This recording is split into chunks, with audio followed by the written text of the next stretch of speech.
के अंदर जब हम लोग आंदोलन करते हैं, पुरुष घरों से निकलकर जाते हैं, विचारधारा को ग्रहण करके आते हैं, और वो जब घरों में अपनी महिलाओं को बताते हैं तो महिलाएं उस पर अमल करने का काम नहीं करती हैं। ये बात महिलाओं की जिम्मेदारी बनती है।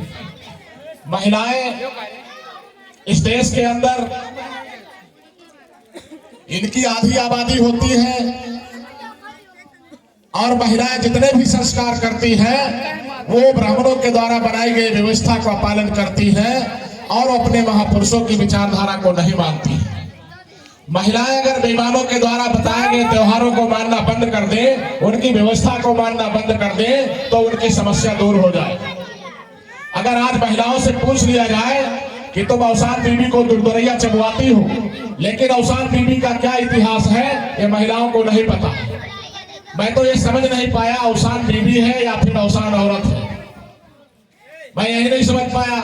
लेकिन महिलाएं दुर्दरैया चबवाती हैं, महिलाएं कुंवारी कन्या खिलाती हैं, महिलाएं 9 दिन व्रत रखती हैं, और इसलिए ये समस्या निर्माण है कि तुम जो व्यवस्था पालन कर रही हो ये व्यवस्था तुम्हारे विपरीत है, यही तुमको गर्त में ले जाने का काम करती है।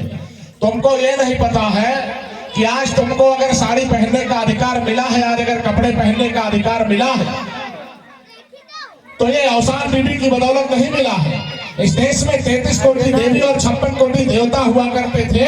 जब बाबा साहब अम्बेडकर का संविधान नहीं था तो इस देश में मनु का विधान लागू हुआ करता था, और जब मनु का विधान लागू हुआ करता था तो बहनों तुम लोगों को वस्त्र ढकने का अधिकार नहीं था, तुम लोगों को सलूका पहनने का पुरुषों को अधिकार नहीं था, महिलाओं को धोती ब्लाउज पहनने का अधिकार नहीं था। महिलाएं लंगोटी बांध कर रहा करती थी और पुरुष भी लंगोटी बांध कर रहते थे। पुरुषों को भी अस्त्र ढकने, पुरुषों को भी सलूका पहनने का अधिकार नहीं था। बहनों, अवसान बीबी ने आपकी मदद नहीं किया, 33 कोटि देवी देवताओं ने आपकी मदद नहीं किया। धन्य है वो नगेला मैया जिसने लड़कर कुर्बानी दिया, अपने दोनों वस्त्र कटाया, और दोनों वस्त्र कटाकर जो है इस देश की महिलाओं को जागृत किया। देश में बड़े पैमाने पर आंदोलन नहीं जन आंदोलन निर्माण हुआ, तब बहनों तुमको साड़ी पहनने का अधिकार मिला। इसलिए आपको नगेला मैया के इतिहास को जानना होगा। आपको जो है माता सावित्रीबाई फुले के इतिहास को जानना होगा, आपको फातिमा शेख के इतिहास को जानना होगा, आपको ऊदा देवी का इतिहास जानना होगा, आपको फूलन देवी का इतिहास जानना होगा। फूलन देवी का नाम मैं क्यों ले रहा हूं? वो भी हमारे समाज की एक देवी है।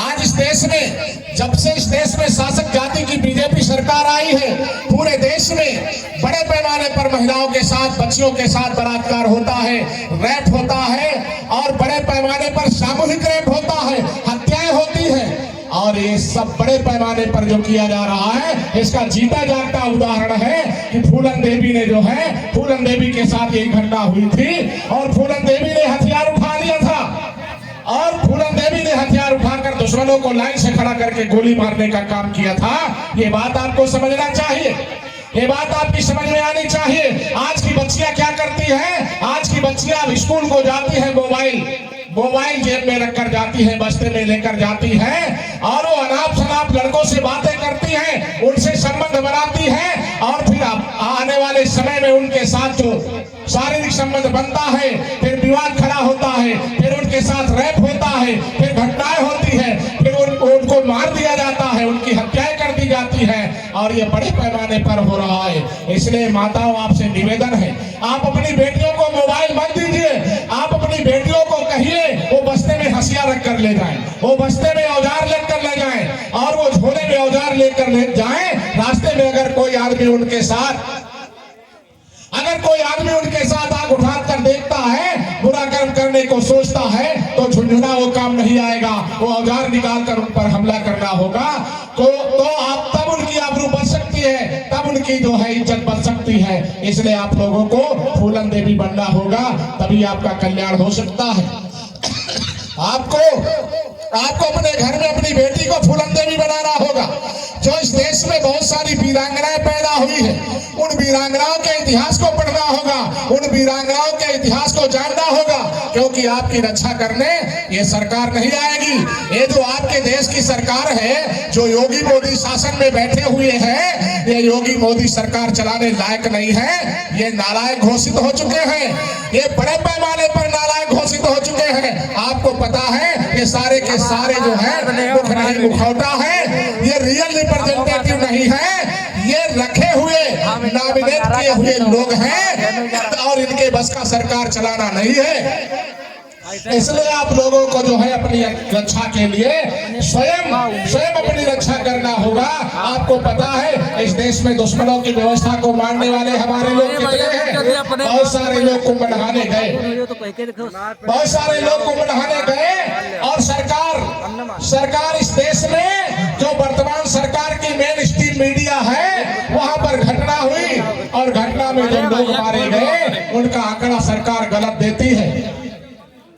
वहां पर कई हजार लोग मारे गए, यहां तक सोशल मीडिया पर जो वायरल हुआ वीडियो उसमें देखा गया वहां का झोला और जो मलबा था वो मलबा कई ट्रकों में लाद कर ले जाया गया। अगर कई ट्रक मलबा वहां निकल सकता है, झोला और चप्पल जूता, तो समझ लीजिए कितने लोग मारे गए होंगे।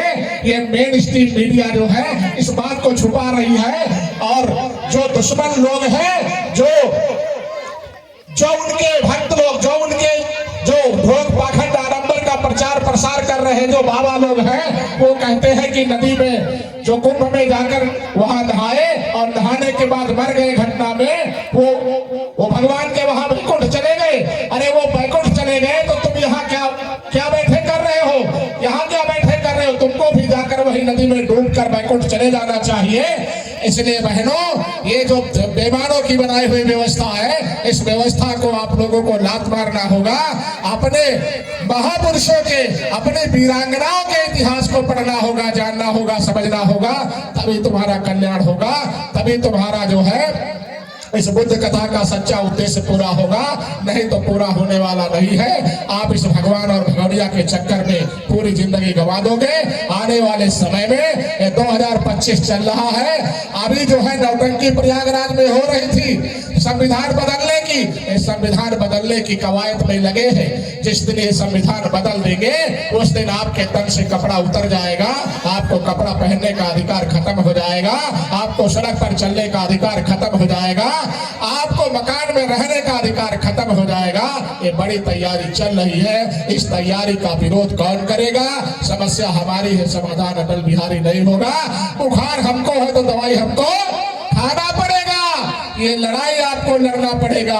अगर ये लड़ाई आप लोग नहीं लड़ोगे तो निश्चित है आने वाले समय में इस संविधान को बदलने के बाद आपको भी बदल देंगे, आपको दो पैर वाला जानवर बनाकर ये रख देंगे। ऐसा समय आने वाला है बहनों, आपको मैं आगाह करके जा रहा हूँ कि आप लोगों को बुद्ध फुले साहू अम्बेडकर की विचारधारा को जन में प्रवाहित करके दुश्मनों की व्यवस्था को लात मारकर आपको अपना इतिहास समझना और जानना होगा, तभी आपका कल्याण हो सकता है। बहुत बहुत धन्यवाद, साधुवाद, जय मूल्यवासी, जय भारत, जय संविधान।